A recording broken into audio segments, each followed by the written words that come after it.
people, wherever you are, and welcome. Now, my friend tonight, he's a real friend, you know, he's somebody I've known for a few years, and we've done stuff together because he's a great fossil fanatic. So we've been to the Natural History Museum, we've had coffees and stuff like that. And his name is Tavian Oladapo. Here he is. How the devil are you? How the devil are you, Tavian? Tav. Very well, thank you, John. Nice to see you again. Good, yeah, likewise, yeah.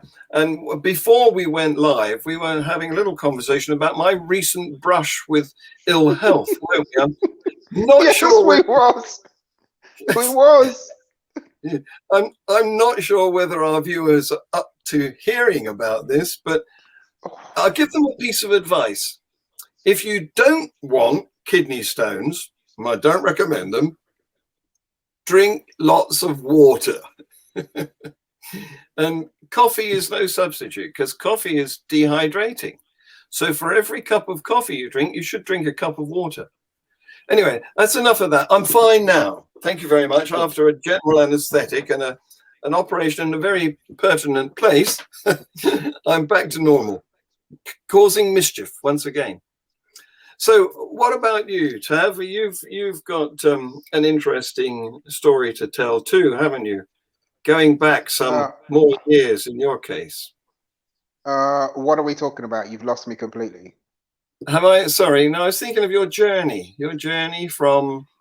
Oh, my journey from religion to where we are today, you mean? Exactly. I've billed you. Oh gosh, yeah. I've billed you as an ex-Christian because last week we had ex-Muslim Harris Sultan. Yes. And next week we've got a secular Jew as our guest. That's and the week after that we've got an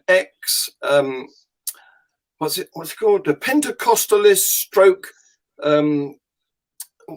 Baptist.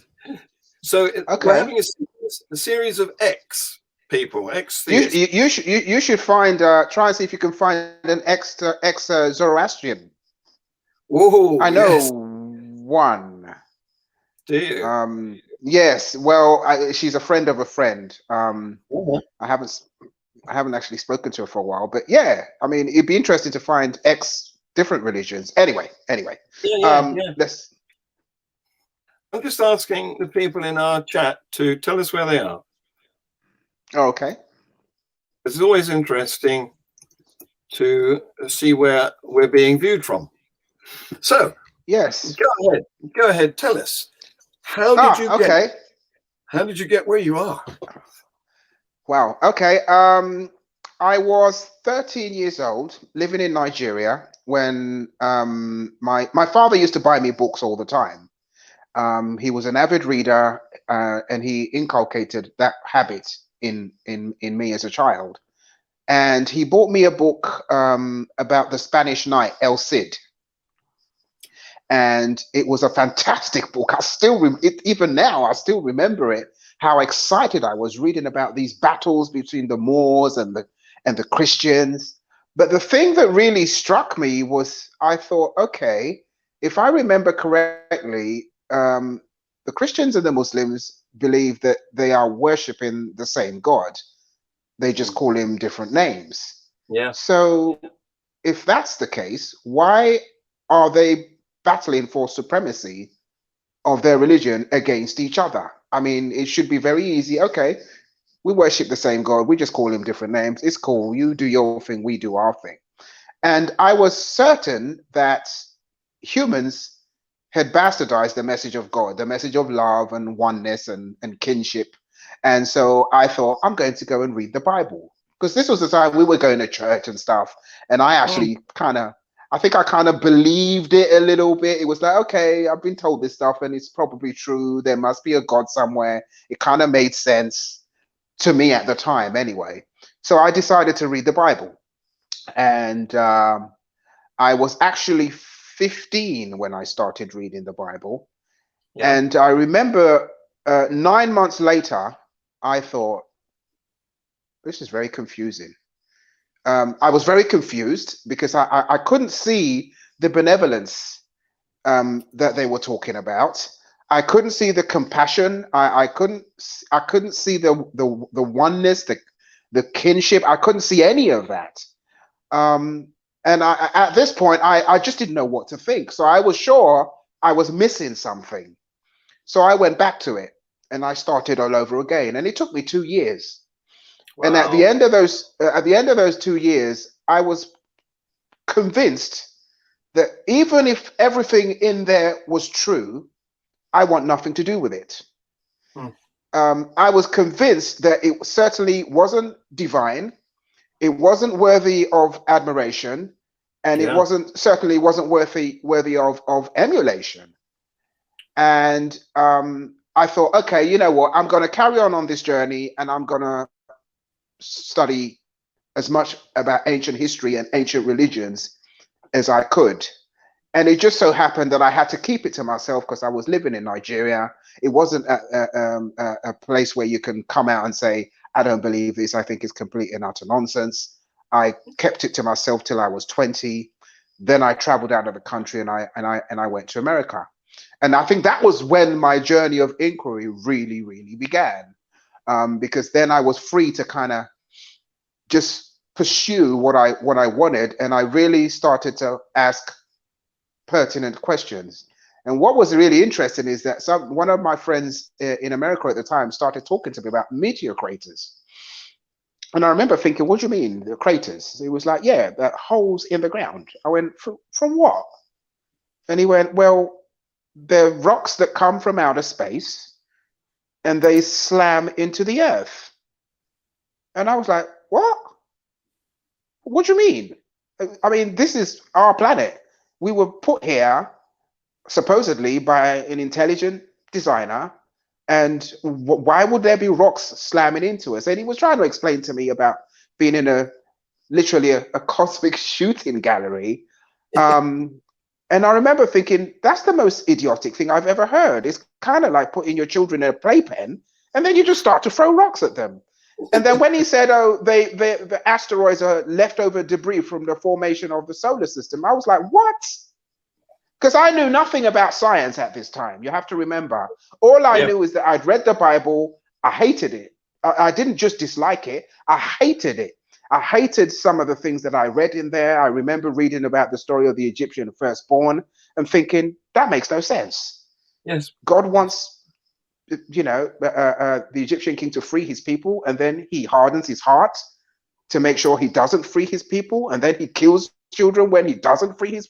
And I thought none of this made sense. So anyway, America was the beginning of the journey of ancient history, the evolution of religion, the evolution of Christianity, Judaism, going all the way back to its Canaanite roots.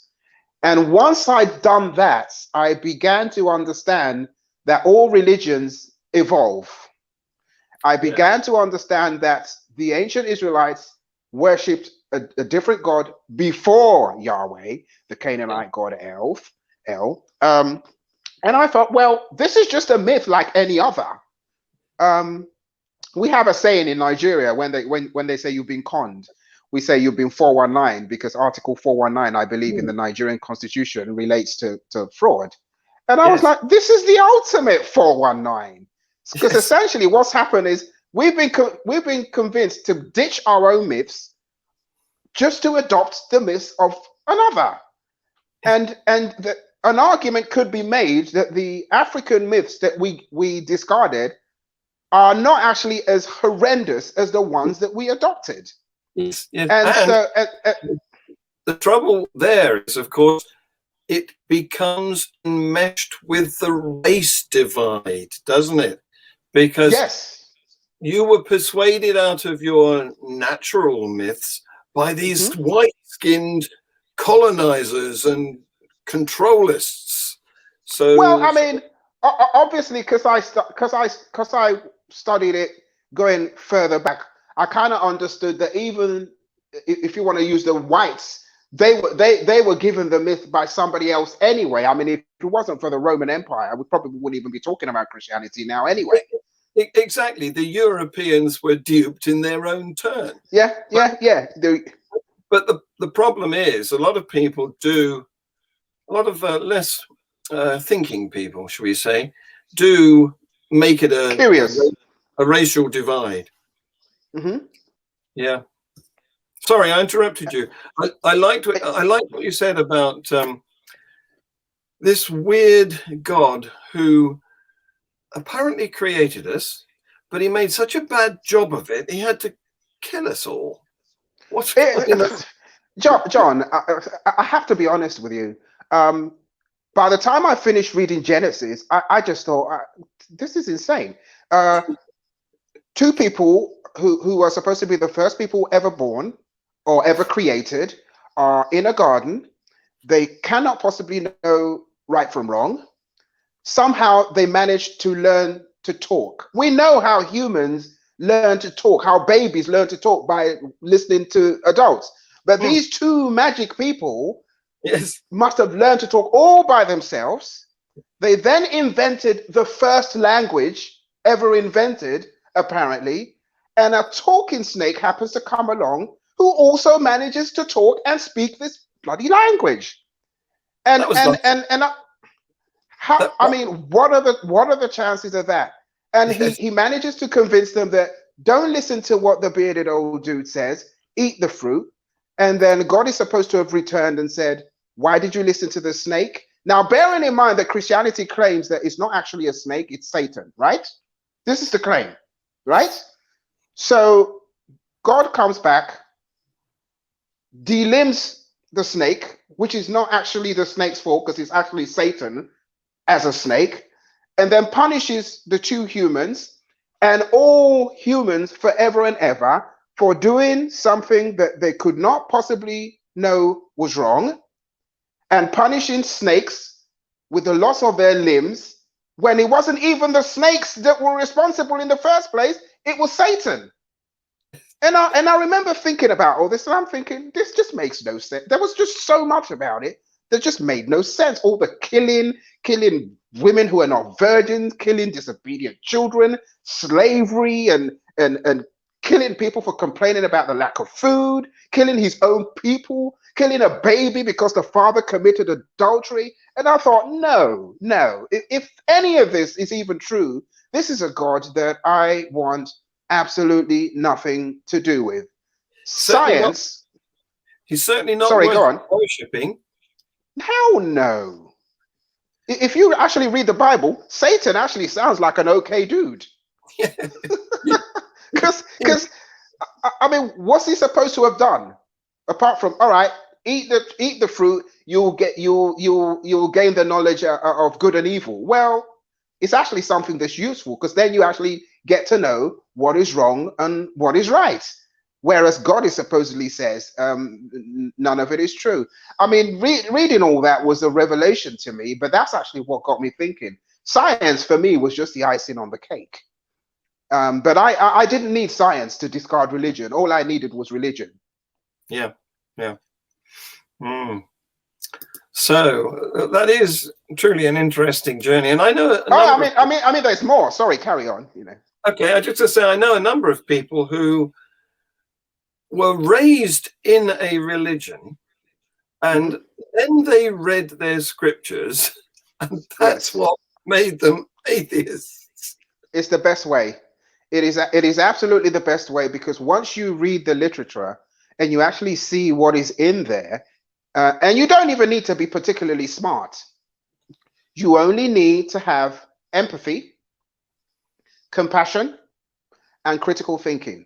I mean, you think about it, John. God is upset with the world, and he doesn't just say, okay, I'm going to teach the wrongdoers that what they're doing is wrong, or I'm going to do it in such a way that they'll change their wicked ways. He drowns everyone. Yes. Everyone and all the animals, apart from the 2 of each or 7 of each, which is a ridiculous story in the first place. And then you think, how does an ideology that claims benevolence as one of its main core principles actually find this story of genocide palatable? How does religion is a curious thing, John. religion is a very, very cute, especially the Abrahamic religion, because they make the most outlandish and the most horrendous claims, and then say, "Oh, but our God is a loving God. He loves you, Yes. but if you don't love him, he's going to roast you." Yes. Yes. Yes. How does He, that? he loves you. He loves you so much that he's going to kill you if you don't love him back. Well, I mean, obviously the claim is, if you don't believe our story, we're going to roast you. And my thinking to that is, well, actually, you don't coerce someone to accept what is true. You No. convince them with good evidence. What is wrong with saying, I don't believe you? What is wrong with saying, honestly, I'm not convinced? A kind, benevolent father will say, okay, my son, sit down. I'm going to give you evidence that you cannot refute. I'm not going to turn you into a kebab because you don't believe these ridiculous stories. I'm actually going to give you evidence that you cannot refute. That's what I think. Well, that's what a good father would do, isn't it? Yeah, yeah. There's just so much of it. And what I found really, really disturbing is the lengths that people would go to defend some of the horrid, horrid passages in the Bible. The passages about slavery, for example. Yes. You know, I'm sure you've read it, right? Well, not from cover to cover. No, I've got better. No. The passages about slavery in the Bible are very, very interesting, because I used to hear the, oh, slavery back in the day was different, and it wasn't actually slavery; it was indentured servitude, right? Yes. That used to be some of the excuses that I've heard. But once you read, I think it's Leviticus 25:39-46. And allegedly, God is telling Moses that you may enslave Hebrews, but you have to release them in the year of the Jubilee. I think it's 6 years or something like that. However, your permanent slaves can be all the foreigners that live around you, non-Hebrews. You can pass them on to your sons. Yeah. You can enslave them. You can enslave their children. You can pass them on to your children as property, as inheritance, and you can keep them as slaves forever. I'm like, what? How does this even? How? It's inhumane. That's what it is. So you can imagine my disgust when I see my fellow Africans like contorting themselves into the shapes of the proverbial pretzel in order to defend this nonsense. I want to come on to that in a minute, but can we deal with some of the questions that have been coming in? Sure. Otherwise, we'll just annoy our audience, because they'll be commenting here and questioning here, and we won't deal with it. Sure, that's why we're here. Yes. Yes, absolutely. So, Eve did not have knowledge of right or wrong when she ate from the tree of knowledge. All right. So, anything that's the claim. Yes. So in her mind, anything goes until she ate from the tree of knowledge, and then she belatedly realized it was wrong. Yes, she couldn't have known, because the claim is that the fruit was the fruit of the knowledge of good and evil. So you would have to conclude that they couldn't possibly know, they had no knowledge of good and evil until they ate of the fruit of the knowledge of good and evil. Yes. Sounds like a tall story to me. Well, of course it is. I mean, there's no doubt about that now. What was the sheep of Noah? I don't understand that question. Do you? No. What was the ship? Ah, the ship. I believe that's the ship.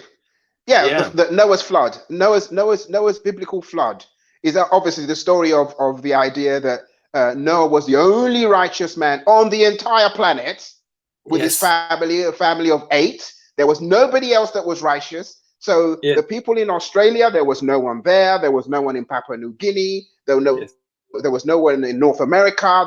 There was no one in the Andaman Islands. It was just Noah. Yeah, there was no one in Africa. You know, it was just Noah and his family. And God said, okay, I'm going to wipe out the whole world because there's just too much sin. I'm going to kill everyone. And you take your family and 2 of each. And I mean, come on. We now know that there are flood myths that predate the one in the Bible. So you have the Sumerian flood myth, you have the Akkadian flood myth, you have the Babylonian flood myth, you have the from ancient Greece, the Deucalion. We even have one for where I come from, which is not actually a global flood. It's a localized flood in the flood of Ife, where I come from. But more importantly, we know it didn't happen. Well, yes. So, in fact, we've done calculations, and there's not enough water on the planet to cover all the land. John, even if there was enough water to cover all the land, what we understand about the genomics of humans, or let's even say elephants, what we know about the family tree of proboscideans, which is the order to which elephants belong, we know there's a sequence. We know there's a sequence of different proboscideans from the smallest ones, Fossitherium, and going forward and forward. And so all these guys didn't live alone. We can do the same thing for rhinoes. We can do the same things for crocodilians. We don't even need to talk about dinosaurs or any other prehistoric animals that people are familiar with. You know, you can do this.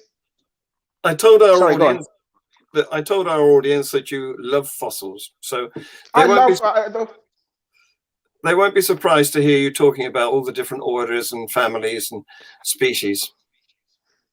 Do you know why, John? The funny thing is we spend so much time talking about what we think is missing in the fossil record, but what is actually there is actually pretty amazing. It is, definitely. The little snapshots in the fossil record that we actually have is amazing. Yes, it really is. Yes, indeed. Here's Ayan. The funny thing is, the God concept destroys itself. If God created everything, then who created God? If God created himself, then it is also possible for a universe to emerge from nothing like a God. Well, so that's very true, but they never want to talk about that, do they? No. They always say he created himself. Yes. Because they always say, "Oh, who created you?" And you say, "Oh, no one." They say, "Well," and they always argue that. Well, once you ask that question, they will always say, "Well, he's the ultimate creator. He created himself."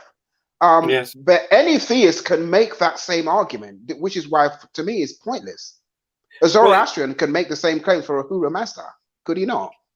It's an ad hoc fallacy in any case, because what they're doing is creating another claim to bolster the previous claim. They're not providing any evidence. They're saying that claim one is God created everything, and then claim two is God created himself.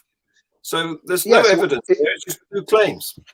But of course, but that's the problem, because there's never any evidence. It's just a claim that we are supposed to just accept without scrutinizing it, without questioning it. And this is precisely why they say, if you ask pertinent questions, we're going to roast you. Whereas if you're telling the truth, you wouldn't be afraid of scrutiny, John. If you were telling the truth, if someone said to you, "I don't believe 2 + 2 is 4," you're not going to say, "That's it, I'm going to turn you into a kebab." You'll say, "Okay, this is why 2 + 2 is 4.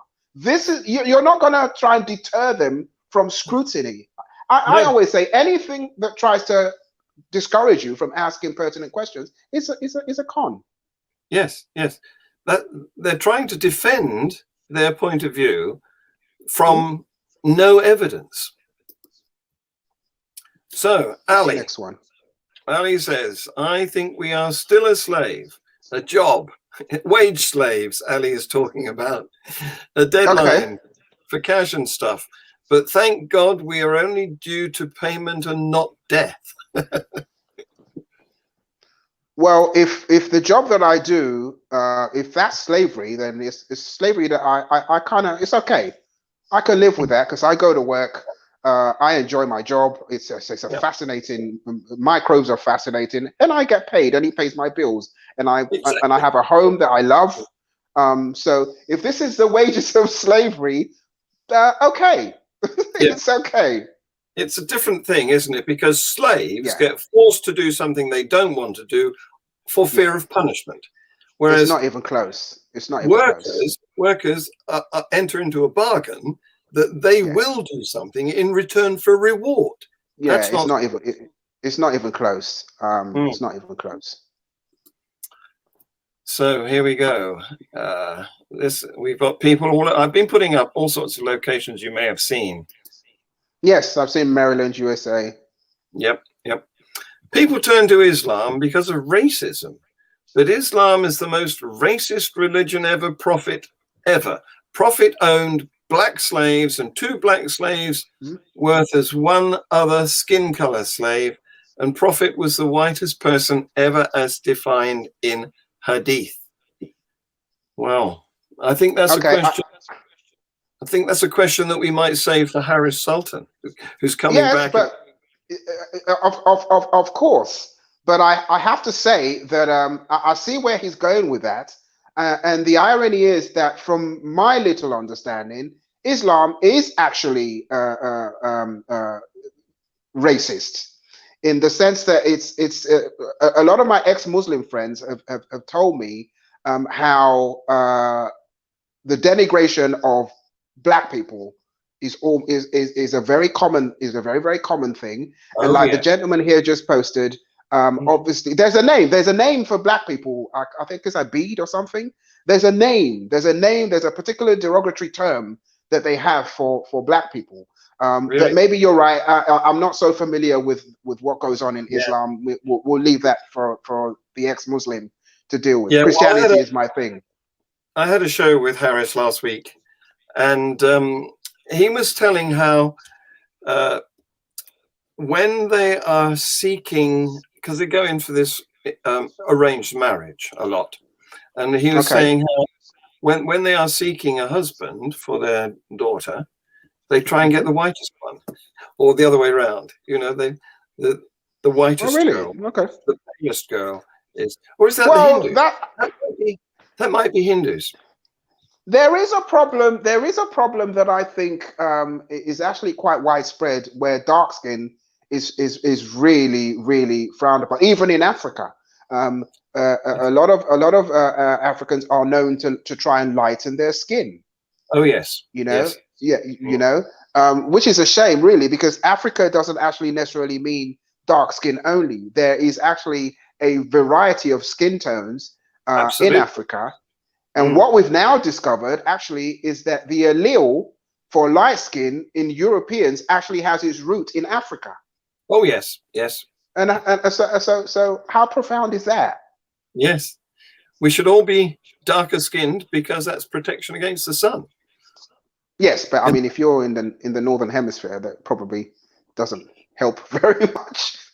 It's not so important in the northern hemisphere unless you go out and sunbathe, and when you do that, you're more likely to get skin cancer because you don't have the right color skin to protect yourself. Yes. So here's another question. When the rest of mankind could not understand the language of animals, how did they know that the prophet could speak to animals? Well, that's a good question. Well, obviously, it's, as far as I'm concerned, that's just a claim. What, the claim in the Quran? Are we talking about in the Bible or in the Quran? Because in the Quran, they have 2 ants talking to each other, and they're warning themselves against Solomon's soldiers. So the question, yes, we know ants communicate, but they don't speak in a language that is discernible to humans. But clearly in the Quran, they make this claim that 2 ants were talking to themselves, and somebody was actually there who wrote down what they were saying. I mean, like, come on, it's like someone saying Shrek spoke in a book. I mean, it's like Balaam's donkey in the Bible.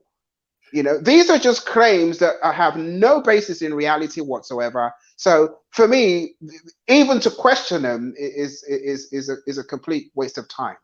It really is. Yes, it really is.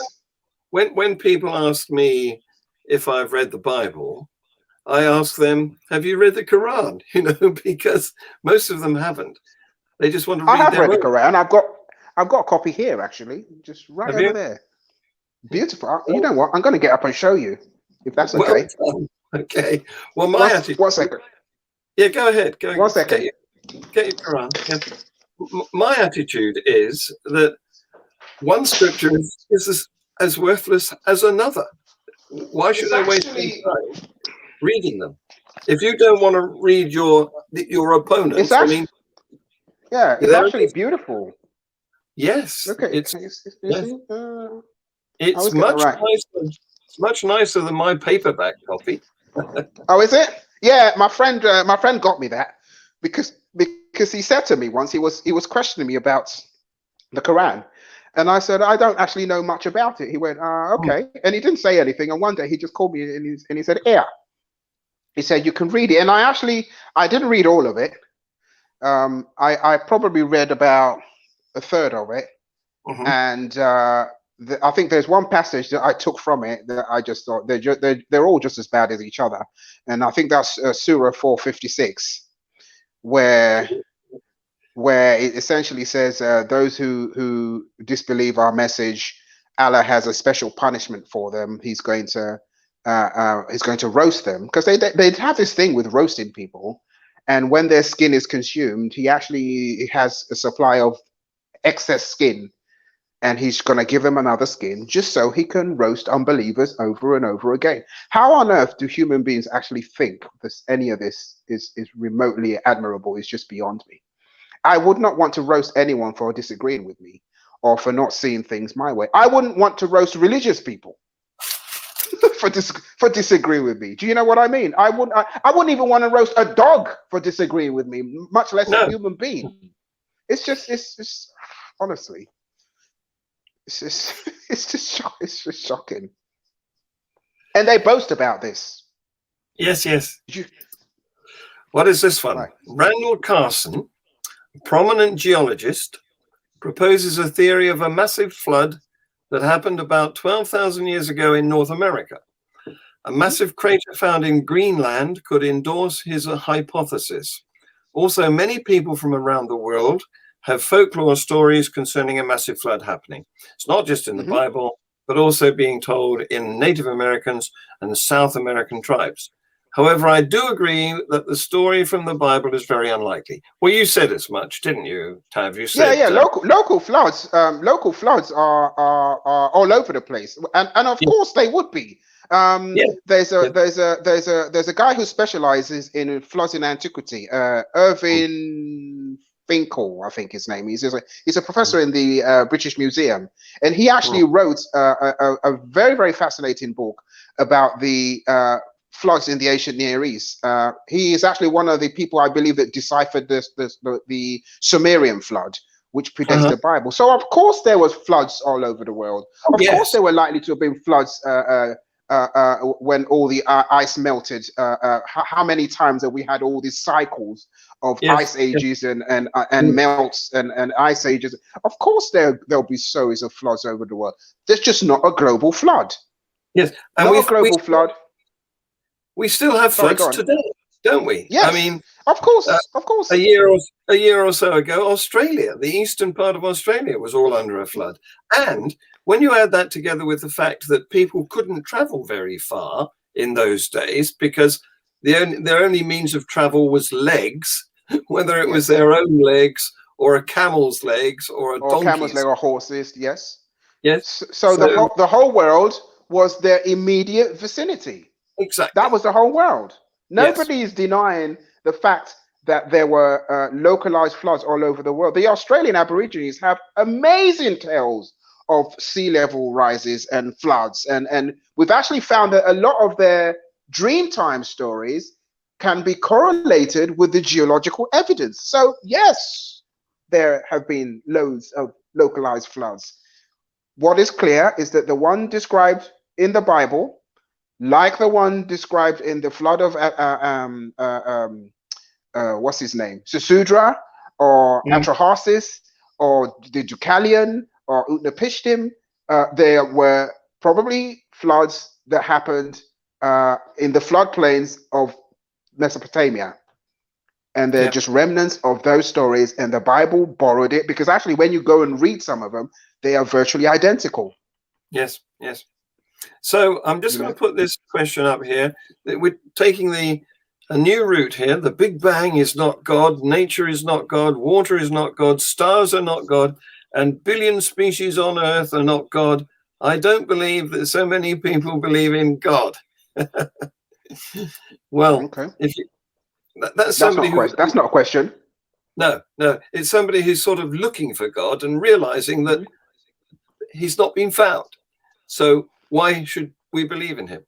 Now, I'm going to ask you to address the situation in not just Nigeria, but in West Africa, where some of the most God-fearing countries are. And also, quite a lot of corruption goes on. And I know that doesn't please you. So would you like to have a little sound off about that? Shall I full screen you so that you can have a little rant about? Well, I mean, I don't want to have a rant. I still want to have a discussion. I mean, a rant is probably not productive. The thing is, there's corruption everywhere, right? We have to agree on that. I just think that the version that we have, in particular, where I come from in Nigeria, where people claim to worship the Abrahamic God, and at the same time, political leaders essentially look at political office as an opportunity to loot and embezzle and steal, is hypocrisy, is the epitome of hypocrisy. But then again, why is that a surprise? Why is that a surprise when we actually know that the origins of Christianity itself were built on a fraud? You know, so I don't know. I just think that religion is not the answer. I think empathy and compassion for other human beings and wanting to improve the collective well-being is the way forward. The problem is, I think that religion actually doesn't unite us. I think it actually divides us, because you then get the position where you think this is the problem. And I'll give you a classic example of why I actually think religion is really bad for us. This pandemic has been a classic case. I'll give you an example. Talking to people that I know, for example, and say we're talking about the numbers being low in Nigeria, for example. So I was like, why is the numbers of the mortality rate in Nigeria very low? And someone said to me, because we worship a mighty God. I was like, what? I was like, so wait a minute. This was at a time when there was only 300,000 dead. So I was like, so you're telling me that you believe that the mortality rate in Nigeria is low because God favors us to the detriment of others. That doesn't make your God sound like a kind of God that you really should be boasting about. No. And all credit to this person. He actually had a think, and he said, yeah, I think you're right. God wouldn't act that way. A good God. Yes, a good God. Another instance, when I pointed out to someone who again, another Nigerian, saying pretty much the same thing about the pandemic, saying it's because God is wonderful, God is protecting his own. And I went, the youngest victim of this in England is a 13-day-old baby. Yeah. Are you telling me that your God, the God you believe in, this is the kind of God you believe in? And the response was, did God tell you that no one would die? How do you even respond to that? Well, God has not been very noticeable, not been very visible in his telling or communicating at all. Religion in Africa has actually taught us to be indifferent to the suffering and misfortune of others. Yes. The saddest thing is that if you actually read African ethics, which I have done, humanism is actually at the core of African ethics. Yes. The collective good is actually at the very core of African ethics. Where I come from, sorry, John, I have to say this. There is a saying. I'll try and translate it loosely. Your good character is like the clothes that you wear. We knew this before we were introduced to Christianity. Yes. We knew the value of a good character. We knew this. Humans knew this. The Inca, do not lie, do not cheat, do not be lazy. They weren't Christian. No. So do you see what I'm getting at? That's my rant. That's my rant. Well ranted, because you're absolutely right, of course. As social animals, we have evolved behaviors which help us to be successful, which means that we help the weak, we don't kill each other because that would be counterproductive. It would reduce the population rather than expand it. It's Yes. obvious that this sort of morality has not come down from No, no, above. no. It's evolved from below. No. And No. we can see it in similar social animals. If you've ever kept a dog, you know that they can love and sympathize and express discomfort when they see a couple fighting, for example. When I was a boy, we had golden Labradors. And to amuse us, my father used to pretend he was going to hit my mother, and the dog would get in between them. Yeah, and the dog will try to protect you. What's Exactly. really interesting, John, is that if you look at different populations all over the world, you can see how the idea of a moral self came about and how it evolved in different communities. You can see that they all had a notion of what is good for the collective. You can see it when you look at the Andaman Islanders, which I find fascinating people in the Bay of Bengal in India. They look like they've just come from Africa. Yes. And you can see it there. The Australian Aborigines, you can see the same thing. You know, they weren't Christian. You know, they knew nothing about Yahweh. Nothing. They knew nothing about Jesus. The people from Papua New Guinea, funny enough, when someone tried to convert them to Christianity, they had no lambs. You love this story. They had no lambs. They didn't even know what a lamb was. So they only knew about pigs. So they had to translate the Lamb of God to the pig of God in order to. But again, all these different communities understand trying to work for the betterment of the collective. We did not need gods, and especially not the Abrahamic God, which I actually think has done Africa a massive, massive disfavor. And I actually think that until we take a step back and move away from that, I don't think we're going to. Secularism is the only thing that I think is going to save us from ourselves. I really do. You know, I mean, look at what's happening between Christians and Muslims in West Africa at the moment, in Nigeria at the moment. Yes. And yet we're the same people. Yes. Very, very sad. There's also going on in Nigeria right now some, I think he's a Christian preacher who claims to be able to raise the dead.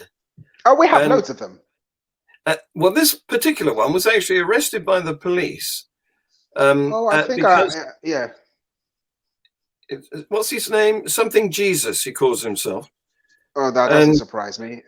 Well, no. I don't know his name. I think I heard about the story. I tend to ignore anything about preachers in Nigeria because, as far as I'm concerned, every single one of them is a con artist, and that the only ones I think I might just kind of give a buy are the ones who actually genuinely believe that they are following some kind of God. I'm sure there are those who know that they're lying. I mean, of course, if a guy says I can raise the dead, you know damn well he knows he's lying. You know, we have one guy who he believes he can raise the dead. He claimed he had tea. He had tea with God. I'm serious. He claimed he had tea with God. He claimed he drove a car 300 miles with no petrol because the Holy Spirit must have filled it with wine or something. He claimed he got lost in a forest and a white God disguised as an angel came and gave him directions. But the problem is in a country like mine, people believe these con artists. What's Jesus of Anambra? Yeah. That's the guy. Thank you, Mary, for coming up with his name. Thank you. Well, yes. I know that name, actually. Well, he was arrested on the 27th of January because on the 28th of January, he'd set that date as the day that he was going to raise 6 people from the dead. And all the hospitals and mortuaries in the area locked their doors to prevent him getting access to the corpses. Yeah, but you see, it's all well and good arresting him. There are more influential figures who are doing much more damage. They're Yeah. arresting him because he's probably one of the he's a little fish. I've never heard Yeah. of him. He's a little Yes. fish. Why are they not arresting the Adeboyes and the what's the other guy's name? TB Joshua Yeah. I can't remember their names now. Yeah. You know, they've enriched themselves at the expense of these poor people. 4 private jets, for example. Yeah. So a Ghanaian friend of mine once said that some of these pastors who are obviously crooks are giving the real pastors a bad name. Well, which ones are the real ones? Because the problem is they're basically worshipping a deity that they are yet to prove exists. So which ones are the real ones? Well, that's exactly how I responded to him. He called them quack pastors, and I said, well, how do you tell a quack pastor from a non-quack pastor? And I actually came up with a way in which you might do that. Here's a possible way of doing that. A real pastor should have greater communication with God than a quack pastor. So you can do an experiment. All you have to do is go to a hospital, get a load of people who have had the same sort of operation, and then get half of them to be prayed over by the quack pastor and the other half of them to be prayed over by the real pastor, and see which one has the better result. Because it obviously, that's the one with the best communication to God. John, at the end of the day, it's like saying who has the better communication to Batman. You know, yes. it's a complete waste of time. They are yet to prove that this deity that they believe in exists. Are there some pastors that genuinely believe that this God exists and they actually genuinely want to do some good? Of course, there will be some who genuinely believe it. Are there some pastors that actually do some good, who want to do some good? Yes, I believe so. But ultimately, it's like saying, which are the true emissaries of Ahura Mazda? It's a matter of perception, isn't it? Because people take the question itself is based on an assumption. It's based on an assumption that this entity really exists. There's no evidence. We know enough in academia to know that the Yahweh, the cult of Yahweh had a beginning, and we even know that Yahweh once was worshipped alongside a wife. What happened to his wife? Yes. I've forgotten what was her name. I've forgotten her name. There's the Elephantine papyri, which was discovered, I don't know exactly when, actually shows was it Anat? Oh, no, Anat, Lilith. Lilith is supposed to be Adam's first wife in Jewish folklore, but she was too headstrong, and she wanted to rule the bedroom, and they were like, no, we can't have this. We want misogyny to hold sway. So Lilith was, gotten rid of, and Eve came along. But the cult of Yahweh on the Egyptian island of Elephantine worshipped Yahweh as well as Anat. There are some indications that also Asherah, who was originally El's consort, was also worshipped alongside Yahweh. But ultimately, what we know enough to know that all these gods evolved. All these gods were merged with each other. They were all concocted by human beings. What's that about a genetic defect in the human body that makes it impossible? This is Shagaye Sadegi. Sorry about my pronunciation. But thank you for your question. It's a good question. Is it possible that this is due to a genetic defect in the human body that makes it impossible for humans to distinguish between reality and fantasy and to accept religious stories so easily? Well, I've got an answer to that, but I'll let you go first, Tav. No, I don't think there's a genetic basis. I think that I actually understand why religious people may want to stay in religion. I understand the illusion of comfort that religion can provide. I understand that life is unpredictable, life is harsh, life is painful.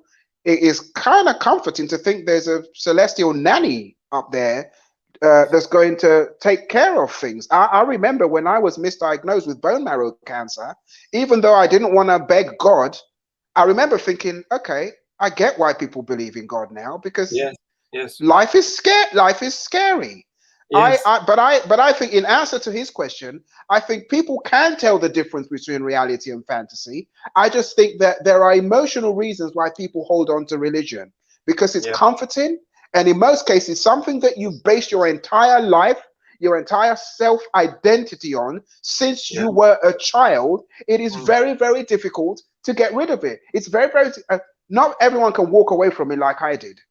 Some people can't do it mm, because they think that they're losing themselves.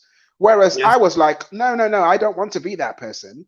I can understand why people want to hold on to it. I can understand they don't want to be ostracized by their friends and family, especially yeah, if you live in Africa or a very religious environment. It's very yes, difficult to walk away from it. I think there are a lot of religious people, because you can tell by the questions that they ask. A lot of religious people also have doubts. oh yes, Anti-theists, anti-theists and atheists and agnostics are not the only ones who have doubt. A lot of yeah, religious people who are still in religion as we speak have a lot of questions, but they oh, just cannot bring themselves to leave. They can tell the difference between reality and fantasy. well, They just choose not to. yeah. Even the Archbishop of Canterbury has been on the radio claiming, saying that he has doubts, and Of he's done course, it more than once. So there's nothing yes, wrong with doubt. Doubt is a good no, thing, actually. absolutely, yes. Except that if you believe in a faith, you want to shut down doubt. You don't want people to question you. You want to control them and to Yeah, of assert. course, of course, of Yeah, course. This is why they catch them young. yeah, You imagine if absolutely. someone tried to sell you the story in the Bible when you're 25 years old, and it's something new. If you try to sell Christianity today anew, it wouldn't happen. No, no. Or if you tried to What? sell it, if you tried to sell it to 18-year-olds rather than 4-year-olds, Yeah. they wouldn't accept it. It's like you can tell a small child that there's a Father Christmas, but Mhm. when they get to a little older, they're not going to accept that. That's a nonsense.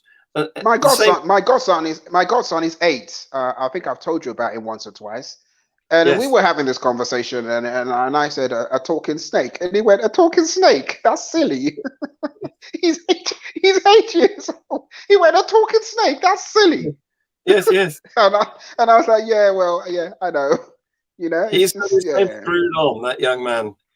Oh, yeah, he's a very smart kid.